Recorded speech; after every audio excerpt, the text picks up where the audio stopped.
Have you heard the news about the big one? Nope. What? Did you know that we need to be informed about the big one? Oh, really?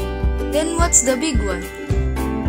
The big one is a magnitude 7.2 earthquakes to be generated by the West Valley Fault, which is ripe for movement.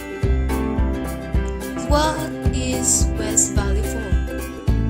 The West Valley Fault, Solidium said, moves roughly every 400 years. The last major earthquakes generated by this fault was in 1658 or 357 years ago. And guess what?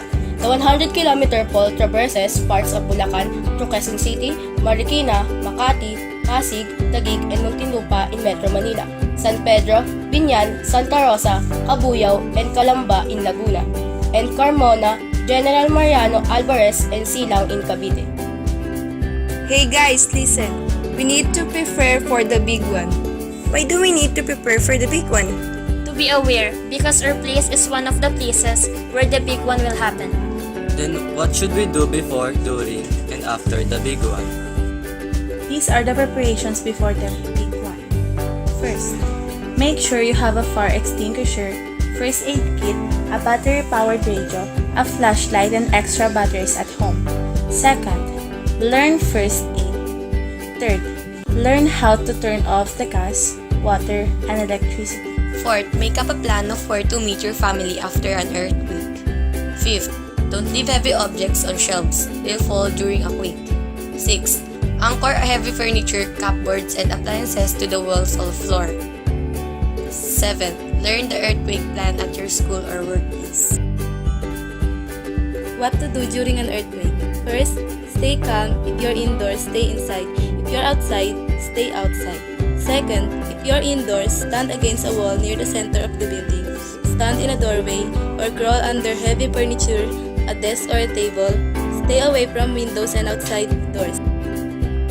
Third, if you're outdoors, stay in the open away from power lines or anything that might fall. Stay away from buildings. Stuff might fall off the building or the building could fall on you. Fourth, don't use matches, candles, or any flame. Broken gas lines and fire don't mix. Fifth, if you're in a car, stop the car and stay inside the car until the earthquake stops. Sixth, don't use elevator. They'll probably get stuck anyway. What to do after an earthquake? First, you need to check yourself and others for injuries. Provide first aid for anyone who needs it. Second, check water, gas, and electric lines for damage. If any are damaged, shut off the bulbs. Check for the smell of gas. If you smell it, open all the windows and doors, leave immediately and report it to the authorities. And then the third, turn on the radio. Don't use the phone unless it's an emergency. Fourth, stay out of damaged buildings. Fifth, be careful around broken glass and debris. Wear boots or sturdy shoes to keep from cutting your feet. Sixth, be careful of chimneys. They may fall on you. 7. Stay away from beaches, tsunamis, and sages. Sometimes hit after the ground has stopped shaking. 8. Stay away from damaged areas.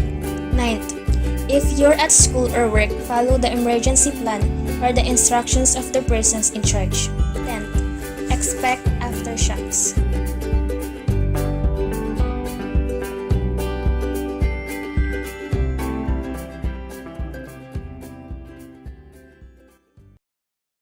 Created using Powtoon.